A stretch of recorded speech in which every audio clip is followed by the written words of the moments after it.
1 Timothy chapter 5 verse 23 to chapter 5 verse 27 by stop drinking hoise only water no itia Paul ki kane khali pani okole nai khabi uli hoise ete and use a little wine hoise aru kintu wine no juntu ase alopman use koribi hoise fermented juice no grapes or especially grapes or no fermented grapes or juice to hoise to kile duita reason hoise will use a little wine because of your stomach number 1 te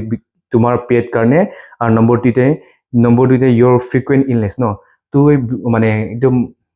মানে বিমার হয় থাকে এটু কানে বুলি কৈছে so আমি এতে গম পাই কি পলে কি কানে তিমোথি কানে ওয়াইন টু লবি বুলি কৈছে বলে নাম্বার 1 তে তার পেটে প্রবলেম আসলে পারে মইথিনি কোনেছে মেডিকেল ন সায়েন্টিফিক্যালি ওয়ার্ক করে আসলে সায়েন্টিফিক্যাল বা মেডিকেলি মানে একটা মেডিসিন নিসনা কাম করে আসলে ওয়াইন দিটো সময়তে তো এটু কানে কৈছে পলে কি কৈছে না পেট কানে ভাল আছে কানে মানে অলপমান ওয়াইন খাবি কৈছে যাতে মানে তার পেটটো ভাল থাকিব আৰু ই বিমার হয় থাকে মইথিনি কৈছে না এটু সময়তে পানী বিলাক বহুত পলিউটেড আসলে আৰু পানী দ্বাৰা বহুত মানে বিমাৰ বি হৈ যায় আৰু তো কানে ইটো সময়তে মানুহে কি কৰে গলে পানীৰ জাগাতে তো গ্ৰেপস অৰ জুইস ন ওয়াইন তো ফাৰ্মেন্টেড জুইস বিলাক তো ইউজ কৰে বা খাই অল্টাৰনেটিভ ন পানী জাগাতে জুইস খাই বা ওয়াইন খাই ন আৰু পানী লগতে মিক্স কৰি খাই তো কৈছে পল ন তুমি বিমাৰ হয়তো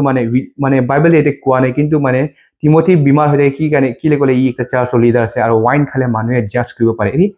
ন ইনেকা বা ওয়াইন খাই থাকিলে ন ই কেনে একটা এক্সাম্পল সেট কৰি ইটো কানে মানে তিমোথিয়ে ওয়াইন খাওয়াতে স্টপ বা মানে বন দিলে পারে এনেকা কয় স্কলার বিলাকে মই বাইবেল এনেকা নাই কিন্তু বহুত